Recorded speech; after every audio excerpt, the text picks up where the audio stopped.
I'm Nicky. Welcome to Alpha. Life is busy. Every day we ask so many questions. What should I wear? What's the weather going to be like?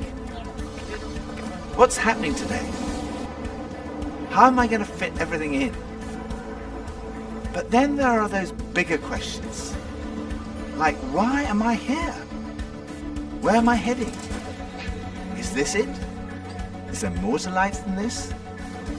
These are life's big questions, but there's rarely enough time to think them through properly. We all have different perspectives on the meaning of life and faith, and Alpha is an opportunity to explore life's big questions. This is a great place to come together and talk about them openly and honestly. I'm Gemma. I'm Toby. And this is Alpha.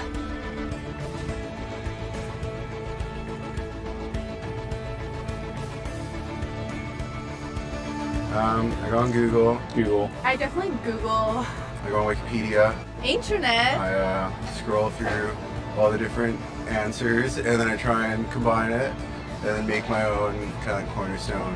Or smart friends. I don't ask big life questions. It's too hard to answer. Google or my grandmother. I meditate or I read. When I have a big life questions, I probably go to my family. I haven't really had any massive ones either. So my mom or my dad, basically. My mom or my dad, maybe my grand. I get most of my answers from the library in any section there because I don't really trust the people that I'm around. The key is always to yourself. You gotta figure some things out for yourself. If I'm confused, I go to him first. And he confuses me more. But when it's something more personal, I try to find it within myself first. Friends of mine told me that the first night they came to Alpha, they sat in their car for half an hour waiting and watching people going in. And eventually when they'd seen enough normal looking people going in, they thought they'd give it a try. And one thing that might be going through your mind is, am I going to be the only one there who doesn't believe all this stuff, who's not a Christian, that doesn't go to church? Well, if that's you, then you're in the right place. Alpha is designed for people who wouldn't call themselves Christians or who are not regular churchgoers. It might feel a bit strange to be discussing life and faith with people that you've never met before, but the best thing about Alpha is often the great friendships that are formed over the weeks. For much of my life, I was not remotely interested in Christianity. In fact, I don't think I'd ever come to something like Alpha. I was not brought up as a Christian. My father was a secular Jew. He was an agnostic, and my mother didn't go to church, and I had no interest at all in Christianity. First of all, I just thought it was so boring. Everything to me about church, Christianity, religion was just dull and dreary. And it kind of made me feel a little bit guilty. I didn't know why, but I just didn't want to have anything to do with it. And I also thought it was untrue. I thought I'd sort of thought it through, and I'd come up with these intellectual objections, and I called myself, very pretentiously, I called myself a logical determinist. And I quite enjoyed arguing with people who called themselves Christians. And at university, I had a bit of a reputation for being an argumentative atheist. And I also thought it was irrelevant to my life. I couldn't see how someone who'd lived 2,000 years ago, 2,000 miles away, could have any relevance to my life today. It just seemed outdated and irrelevant. But at the same time, looking back now, I would say something was missing. I say that because I don't think I was living in the moment. I was always looking forward to the next thing in life. So when I was at school, I was thinking, when I finish my exams, maybe that will be when I'm going to really start to enjoy life. I finished my exams, and then after about 3 weeks, I started to think there's got to be more to life than this. And I thought, well, maybe when I've left school, that will be what life's all about. And then I left school, and after about 3 weeks, I started to think, there's got to be more to life than this. I thought, well, maybe the answer is get a girlfriend. And somehow, I don't know how I managed it, but I managed to find a girlfriend. Again, after about 3 weeks, I started to think, there's got to be more to life than this. And basically, there was something missing. I was longing for more. The actor Jim Carrey once said, "I wish everyone could get rich and famous and have everything they've ever dreamed of, so they would know that's not the answer." Some people dream of having their name in lights, of fame and fortune. Some people dream of finding happiness through relationships, careers, money, whatever it may be. But do you ever get that niggly feeling that as good as those things are, there must be more to life. Yeah, all too often life just doesn't turn out the way we think it should. And even when it does and we achieve our wildest dreams, it's somehow never quite enough. It just doesn't satisfy. It's like there's something missing. The comedian and actor Russell Brand said, "Drugs and alcohol are not my problem. Reality is my problem. Drugs and alcohol are my solution to fill up a hole inside me." And Jesus said, "I am the bread of life." In other words, I'm the one who fulfills the longing that's deep inside every human heart. Jesus claimed to be the one person who can satisfy that spiritual hunger. Freddie Mercury, the lead singer of the rock group Queen, had amassed a huge fortune and attracted millions of fans. But he admitted in an interview shortly before his death that he was desperately lonely. He said this, "You can have everything in the world and still be the loneliest man, and that's the most bitter type of loneliness. Success has brought me world idolization and millions of pounds, but it's prevented me from having the one thing we all need, a loving, ongoing relationship." Jesus said, "I am the way, the truth, and the life." Ultimately, there's only one relationship that is totally loving and goes on forever, and that's a relationship with God. And Jesus said, "I am the way to that relationship."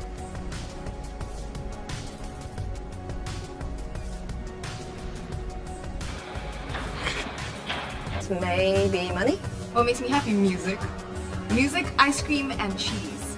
Sleep makes me happy. Going to the gym, seeing my friends, going to the pub, playing football. Dogs. Alcohol. Women. Pretty much. The idea of life in general makes me happy. Clothes. Women. More to life than this? That's a really good question. I don't know, I can't tell you. I think we're supposed to learn a couple of things. There's nothing more. I'm still figuring that out, to be honest. No. Let's live in the moment. Absolutely. I strongly believe that there's more to life than this. No idea. Sorry. When I was about 17, I was sitting having a burger with two friends, and we were looking out the window and commenting on a few of the stores across the street, and I suddenly realised that I couldn't read any of the signs, even if I squinted. So I asked if I could borrow one of my friend's pair of glasses, and as soon as I put them on, I realised I could see everything, like colours, shapes, words. I was amazed at how everything was so clear. And I could see it before, but now I could really see. And to me, that's the best way to describe the difference that Jesus makes. Jesus is the lens through which we see God. And he's also the lens by which we see the world in a totally different way. Jesus said, "I am the truth." Some people's response to a Christian might be, well, it's great for you, you found meaning and purpose in your life, but it's not for me. But when you think about it, that's not actually a logical position, because if Christianity is true, it's of vital importance to every one of us. And if it's not true, it's not great for us, because it means we're deluded. C.S. Lewis was one of the great intellectual giants of the 20th century, probably best known as the author of the Chronicles of Narnia. He said this, "Christianity, if false, is of no importance, and if true, of infinite importance. The only thing it cannot be is moderately important." I come from a family of lawyers, so naturally I wanted to look at the original documents and sources. I never really looked at the evidence before, and I was astonished at how much evidence there is for the life, death, and resurrection of Jesus. For me, it was through reading these documents that we find in the New Testament that I came to the conclusion, it's true. One of the last cases I did as a lawyer was in the Court of Appeal in front of Lord Denning, an absolutely brilliant mind, perhaps the greatest judge of the 20th century. He said on one occasion that his Bible was his most tattered book in his library. He'd examined the evidence really carefully, and he came to the conclusion, it's true. One former professor of history at Oxford University described the resurrection as the best attested fact in history. I hadn't realised how many of the pioneers of modern science were believers. Descartes, Newton, Kepler, Galileo, Locke, Copernicus, Faraday, Kelvin, Pasteur. Francis Collins, one of the greatest scientists of our time, was director of the Human Genome Project, mapping the 3 billion letters in the human DNA, considered by many to be the most significant scientific undertaking of our time. He describes how he encountered Jesus and came to believe in the truth of Christianity. Well, in the home where I grew up, faith was not something that was talked about very much. My father was a professor of drama, my mother a playwright. When I went to college and those discussions in the dorm late at night about religion began to occur, I had no particular reason to attach value to a faith system. It had never been something I was familiar with or had internalized at all. And I assumed that any religious feelings that anyone held must be on the basis of some emotional experience, and I didn't trust those, or on the basis of some childhood indoctrination, which I felt I was fortunate to have missed.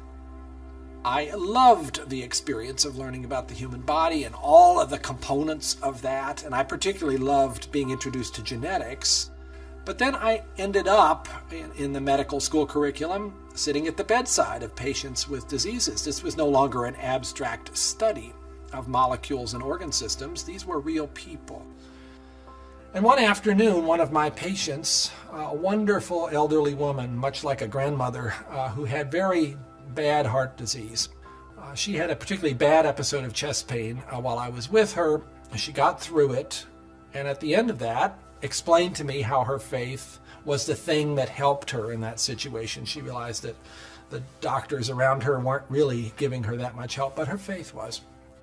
And after she finished her own very personal description of that faith, she turned to me, and I had been silent, and she looked at me quizzically, and she said, "What do you believe, doctor?" And ultimately, I had to admit to myself that her question had made me realize that I had arrived at an answer to the most important issue that we humans ever deal with. Is there a God? And I had arrived there without ever really looking at the evidence. And I was supposed to be a scientist. If there's one thing scientists claim they do is to arrive at conclusions based upon evidence. And I hadn't taken the trouble to do that. I was greatly assisted by a pastor who lived down the road, who I went and asked about all this, and who gave me a copy of C.S. Lewis's wonderful book, Mere Christianity. Because here was an Oxford scholar, a prodigiously developed intellect, who had traveled the same path. Within those pages, I realized for the first time that one can come to belief on a rational basis, and that in fact, given the many pointers that one sees around oneself in terms of the universe and it having a beginning, and its fine-tuning in terms of the way in which all those constants that determine the behavior of matter and energy seem to have been set just in a certain very precise range to make life possible. And many other things, including my beloved mathematics and why they actually work anyway to describe the universe, something that makes you think the Creator must have been a mathematician. That brought me then to the person of Jesus Christ as a person who was historically extremely well documented. That was news to me. I thought Christ was as much myth as history, and I realized after reading more about it, this was a historical figure upon which we have a great deal of evidence for his existence and his teachings, and even his rising from the dead in a literal way. That day at my patient's bedside started a journey for me. A journey that I was reluctant to begin, but I felt I needed to. A journey that I thought would result in strengthening my atheism, but to my surprise, resulted in my conversion. There's a difference between knowing facts about someone and really knowing them personally. Now, I've known my husband Phil for 3 years now, but suppose if before we met, I found him on a website called The Amazing Man. Now, there's no doubt I would have looked at him and thought, okay, I'm intrigued. But what if each page was dedicated to his amazing abilities, his sparkling personality, his tender heart, his extraordinary intelligence, and his cooking abilities? Well, I would think, wow, he does sound like an amazing person. But that's head knowledge. But I also have the privilege of being married to him, and I know that he's an amazing person, which is knowledge that comes from experience of relationship, and that's heart knowledge. When Jesus said, "I am the truth," he was talking about more than just a kind of intellectual truth. The Hebrew understanding of truth was truth as experienced. And there's a big difference between a kind of intellectual knowledge and a personal knowledge, between your head and your heart. So when someone says, "I know Jesus is the truth," they're not just talking about being convinced of the evidence. They're also talking about experiencing a relationship with the risen Jesus Christ. So Jesus said, I am the way, the truth, and lastly he said, I am the life. I have come that you may have life and have it to the full. Jesus came to deal with the things in our lives that stop us from enjoying life to the full, the things that spoil our lives. I hate shopping. I loathe it. I think I'm allergic to shopping. But occasionally my wife Pippa persuades me to go shopping, and just after Christmas it was the sales and she persuaded me to go shopping, and we went into the shop and we bought this very nice new sweater, the same colour as all my other sweaters, and we left the shop and we went to buy a present for her. And we went into this ghastly shop. It was so crowded, it was unbelievable, and even Pippa had had enough and she said, okay, we're leaving. So we went to leave, and as we left, the security alarm went off, and the security guys moved in very quickly and they stopped us all from leaving. And like the crowd that was trying to leave was stopped, and the crowd that was trying to come in was stopped, and we were there right in the middle. The 6 of us who were going through the security at that one time were all taken off and sectioned off from all the rest, and they wanted to see which one of the 6 of us had set off the alarm. So they sent one of them through, and that was fine, they obviously hadn't set it off. Then they sent the next one through, they obviously hadn't set it off. Then the 3rd, then the 4th, none of them set it off. So it was left with Pippa and I were standing there, and I thought, oh my goodness, I'm married to a shoplifter. It must be Pippa who's got set off the alarm. So they sent her through, and she didn't set it off. So I thought, oh my goodness, I've obviously got something. Someone must have planted something on me. I'm going to be arrested, I'm going to be sent to prison. All the crowd were watching, both sides. They were just watching this criminal who'd been caught going through. So they went through, and as I went through, the alarm went off. They took me to the side, they opened up my rucksack on my back, and there they found this sweater from the other shop with the tag still on it. I felt so guilty. That was like false guilt. I also sometimes experience true feelings of guilt because I do things that are not right, that are not good.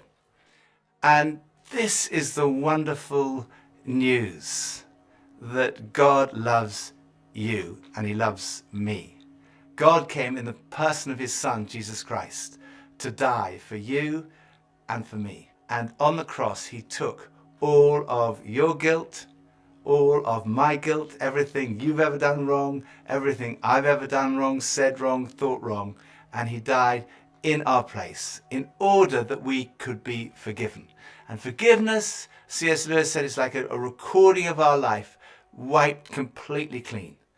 And when we receive that forgiveness, we find life, and life in all its fullness. And that's what Jesus wants for you and for me. Life in all its fullness. Life at its very, very best. I think for so many years, I always just strived to be strong in myself. And it was as if that all I needed was me and my buddies and, we'd be like invincible. But the truth is, none of us are. And I don't want to do this thing called life. I don't want to do it on my own. And it kind of feels like my longing for this light inside is now stronger than my fear of what others might think. And people often ask, well, doesn't that make faith like a crutch? And, well, maybe, but, what does a crutch do? A crutch helps you stand, and it makes you stronger.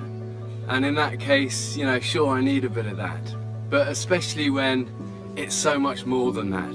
When this faith inside is also like a backbone, helping me stand tall and helping me be strong when I'm really up against it, facing those odds, whether it's on a mountain or stuck in some jungle or just dealing with the storms, with the storms of life. Sure, I need it, I need that. But at heart, my Christian faith says that I'm known to Christ, bought at a price, blessed with light. Faith says that we're loved, regardless of our mess, regardless of how many times we fall down, and that Jesus somehow picks me up. And sure, I'll reach out to that. Why wouldn't I? I used to think Christianity was boring, untrue, and irrelevant. But when I read about Jesus, I realized he was anything but. Jesus said he's the way to God. He's the one who brings meaning and purpose to your life. He said he's the truth. He said he's the life. That true fulfillment is found in a relationship with God through him. Alpha is a place where you can be yourself. You can say what you think and challenge everything. No question is too complex or too simple.